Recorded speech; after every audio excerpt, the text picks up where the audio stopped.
This is summer exercise 39, so we're in chapter 39, we're looking at constructions and bearings and that sort of thing, and it's question 4. So it says a ship sails 28.2 kilometres due north from the harbour H to position P, and then 17.1 kilometres on a bearing of 133 from P to Q.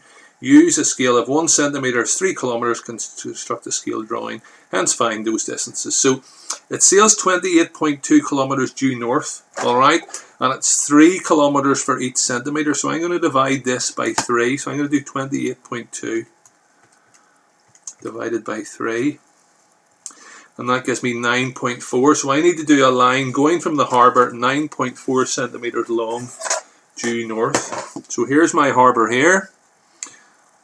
Let's go for a harbour here, and then 9.4.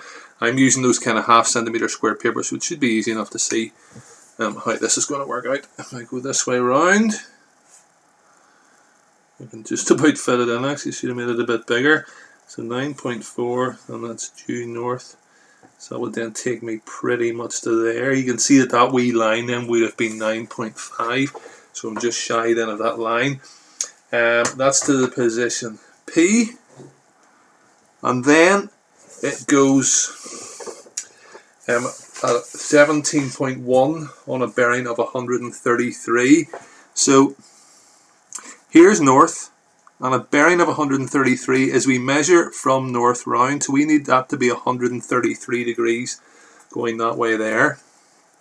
My protractor isn't great here, but working round, so would be that's 130, so that then would be 133. So I'm going to draw my line, and then we'll measure it in a wee second. We'll make it nice and long and then work out how long it needs to be. So that's my direction going that way. It says it was 17.1, so again I'm going to go 17.1 divided by 3. So that's going to be 5.7. So I'm going to draw my line here, which is 5.7, and this then is going to be Q. So we're hopefully now in a position to answer some of the questions. It'll be okay. The direct distance from P to Q. I've made a mistake somewhere. On a bearing from P to Q. So harbour is to position P, and then 17.1. We'll pause here and see if we can work out what's going on. Yeah, it's all becoming clear now. There's a mistake in the question. So part 1, it says the direct distance from P to Q. We've just, they give you that in the question. It's 17.1 kilometres, so that doesn't really make any sense. So let me see, and we'll take a look again.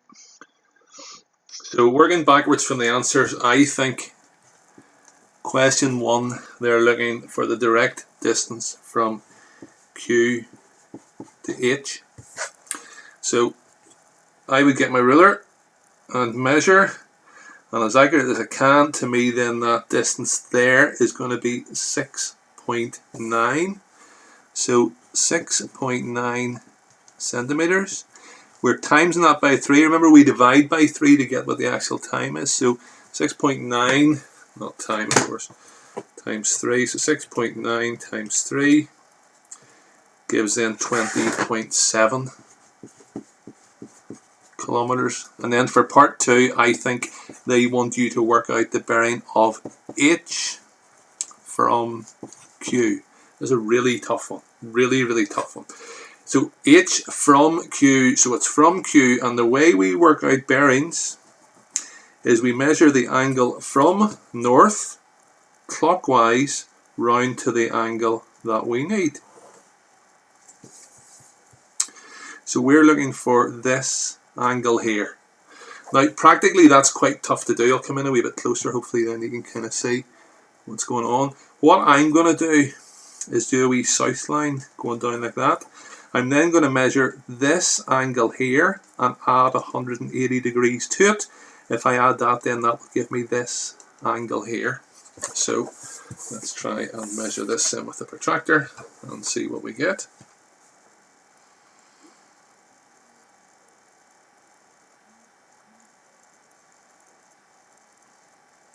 So that looks reasonably accurate there, and then that's going to be 34 degrees. So it's going to be 180 plus 34 degrees, and so my bearing